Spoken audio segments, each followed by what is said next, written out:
Have you ever felt that your emotions are completely out of sync with what's happening around you, and you just can't seem to connect back to yourself or the person you're talking to and get back into the moment no matter what you do? That's emotional dysregulation, and it's common for those of us with CPTSD. I know how lonely and defeating it can feel because I've firsthand experienced this so much. But I want to assure you that there is hope, even though it seems to take away all of our hopefulness. And there is more to this story for you. It's really something that we can work on and heal through habit change. And it's also something that we can grow through. It's one of those things that people who have experienced CPTSD and trauma grow much stronger through this than people who don't experience it, because of the way it just strengthens us and thickens our skin. In this video, I'm sharing why it happens, the misconceptions we need to break, and actionable steps to heal and thrive. Let's get started. For me, emotional dysregulation doesn't feel like being too emotional. It feels like being drained. It feels like I don't have the energy anymore to connect with myself, and any emotion I'm bringing forward is just a fake emotion to people please and go along with society. And that's not something that is good to do. I'm working on not doing that as much and being more authentic, which is the right thing to do. It's not even a sadness or anger. It's more of a depressed state and nothingness. If you've ever felt this way, please know that you're not alone. You might be alone though in your circle, in your group of friends, in your family. Maybe even it seems like you're alone in your town, but if you need it, try to really connect with community. Know that one, you're not alone, and two, there's a way forward for healing. Society often tells us to just feel our feelings, but what if we don't have the energy to feel? One of the big signs I saw of my CPTSD was when I was at the doctor and I had pain in my leg, I think it was, and she was asking where the pain is and what it feels like. Does it feel sharp, dull? And I just didn't know what I felt. I had no idea. I couldn't tell her. And it's a lot like that with emotional dysregulation. It's just like we cannot tell you how we're feeling. We absolutely have no idea. This isn't a flaw. It's a survival mechanism that our brains developed in response to trauma. Shutting down our emotional centers helped us to survive and get through hard times where we didn't have that energy that's required. More energy is required for our emotional centers to be operating. And that means our cortisol has to be lower and we have to be in an optimum state, a calmer state. So if our cortisol is super high for a super long time, which is what causes CPTSD, that's where it's going to cause a survival mechanism.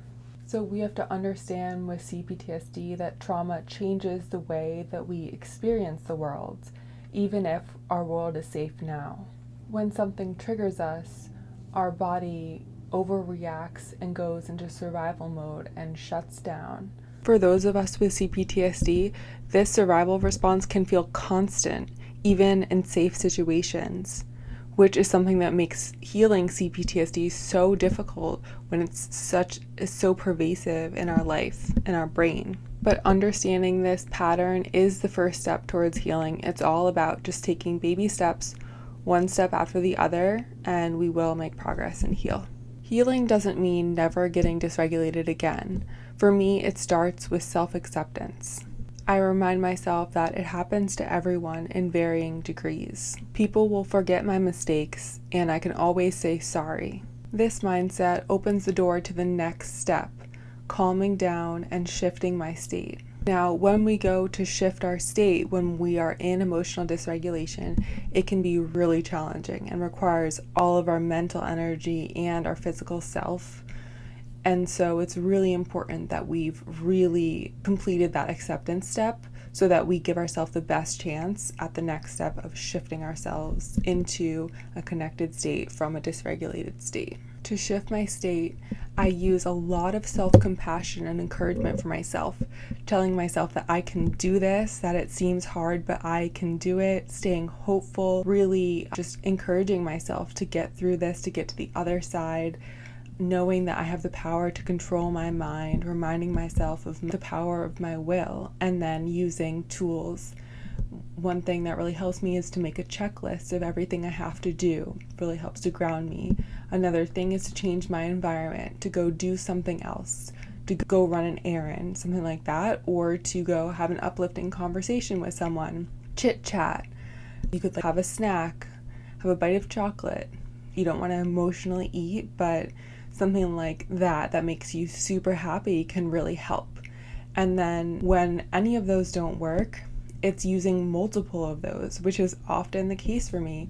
It's just not giving up, being super willful and hopeful and determined to change your state as fast as possible. And if you're in a meeting at work, you might really have to do this right away if you have to speak in a meeting. And it depends on how much time you have as to what situation you're in the moment, but just continuing to have compassion with yourself is really going to help. And sometimes I can change my state quickly and sometimes I can't, but I always can if I just maintain my willfulness and my determination throughout. And sometimes I just have to be patient with myself and it takes longer, and that's okay. It's about learning this whole new environment of life, of changing our state, that those of us with CPTSD, we never got to do this because we were constantly in a survival state of trauma. So we never learned this skill and strengthen this muscle and develop this habit of changing our state because we were always emotionally dysregulated, or so much. So it is a new experience for us that you have gotten to by your therapy and healing up to this point. And so we have to just understand that that is what we personally are going through compared to others who more easily regulate their state. Healing isn't about becoming perfect. It's about you and improving your life to what you want it to look like. And the way you want life to look like is super unique. And when we have that mindset, it gives us so much more room to adapt for the way we are and what we're good at, what we're not, our strengths and weaknesses. It's about getting to a place where emotional dysregulation no longer controls your life or disrupts your goals. I've learned to measure progress by my own personal goals.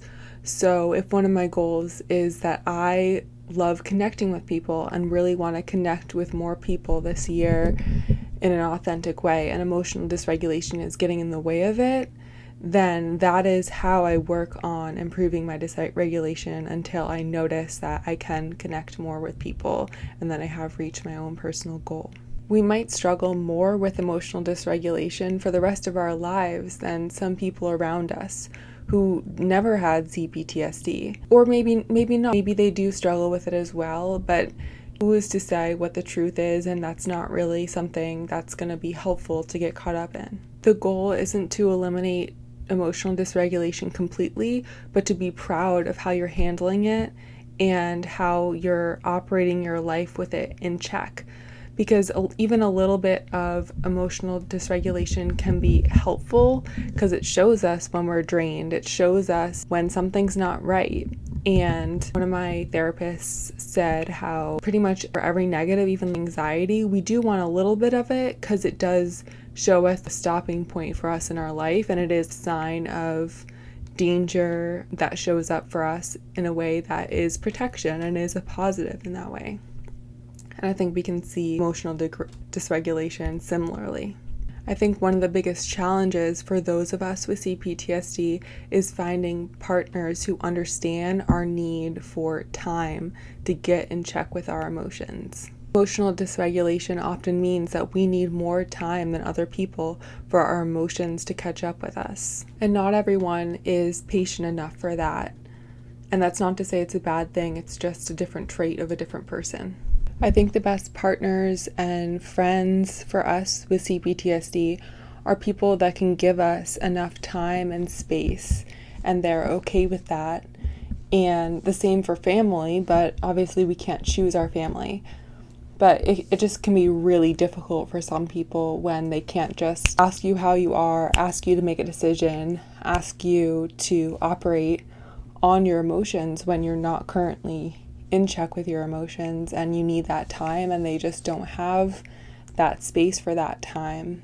So something we can do for the people who don't understand it is just learn to communicate more about it, learn to have more boundaries around it, and improve those relationships as best we can. If you're in a relationship where you feel rushed or misunderstood, it can be a real challenge where you just have a real limitation to how quickly you process emotions, and you can't just choose to speed it up. I think that's where a lot of us with CPTSD get caught into toxic relationships, is where the other person just ends up processing emotions faster and making decisions for the relationship faster, and we have not yet even caught up. So we end up so many steps far down, further than what we had even thought through, where we were even at emotionally, and end up stuck in a toxic relationship, in a trauma bond that we can't get out of. And on the other side, I think we thrive where we're given the space and time to feel and think, and where someone waits for us to make a decision. If emotional dysregulation makes you feel hopeless or defeated, I want you to know that these are the moments where your hope is most needed, to just bring in every hopeful thought you can think to get you through this.